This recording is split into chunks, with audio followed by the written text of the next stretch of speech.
તો શ્રોતાઓનો બીજો નિયમ છે, એક આસને બેસીને કથા સાંભળવી, ભગવાનનું નામ લેતા લેતા ભગવાનની કથા સાંભળવી, બની શકે તો ઉપવાસ રહીને કથા સાંભળવી. ભૂખ્યા રહી અગો તો જો, બાકી હવારમાં નામ પડે ઉપવાસ છે ત્યાં તમને સૂકી ભાજી દેખાવા માંડે તો રહેવા દેજો.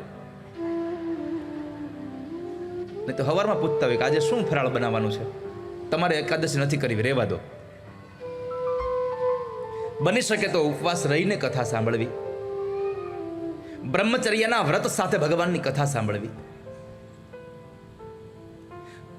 ભોજન કરવાની ના નથી પાડી, પણ એવું અહીંયા ઉપદેશ કર્યો છે કે ભોજન એવું કરવું જે તમને આળસ ન લાવે. ભોજન એવું કરવું કે જે સવારમાં નાસ્તો એટલો જ કરીને આવવો કે અહીંયા આવ્યા પછી મોટા રાગમાં આપણે બગાહા ન ખાવા પડે. અને સવારમાં આપણે ચા પીતા હોય, પછી 11 વાગે 10 વાગે ચા પીવાની ટેવ હોય તો સવારમાં 2 વખત ચા પીને આવી, પણ અહીંયા આવીને પછી બગાસા ન ખાય એવું કરીને આવવું. ઘણાને ચા ન પીધી તો મજા ના આવે.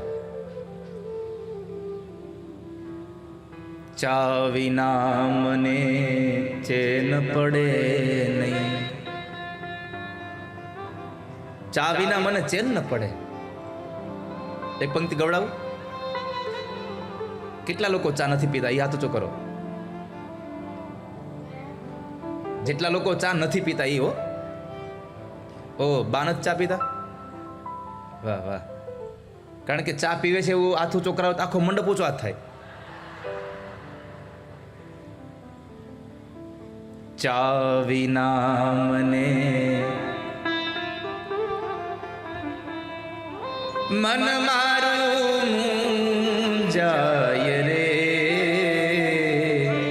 ચા વિના મને ચેન પડે નહીં, ચા વિના મને ચેન પડે નહીં, મન મારું જાય રે, ચા વિના ચેન પડે. સાકર નાખી ભૂકી નાખી,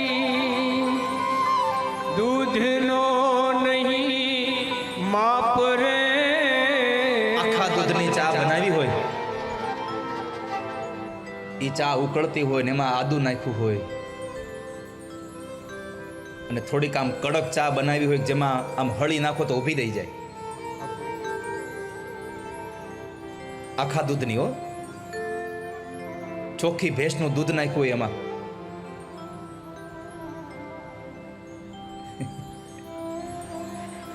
તોય હા પાડે. હા એ કે બરાબર છે.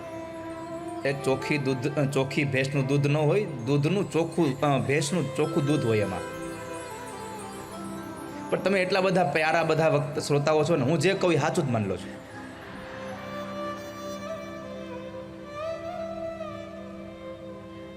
સાકર નાખી ભૂકી નાખી, દૂધનો નહીં પાર રે.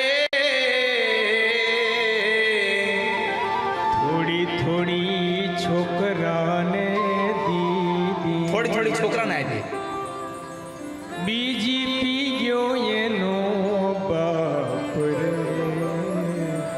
ચા વિના મને ચેન. થોડી થોડી છોકરાઓને આપી, બાકીનો એનો બાપ પી ગયો. ચા વિના મને ચેન પડે નહીં. પણ અહીંયા મારે એટલું કહેવું છે કે તમને કથામાં આળસ ઊભી ન કરે એટલું ભોજન લઈને અહીંયા આવવું જોઈએ માણસ સવારમાં.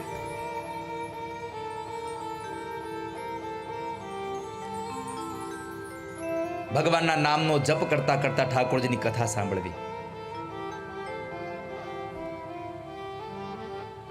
છેલ્લી વાત,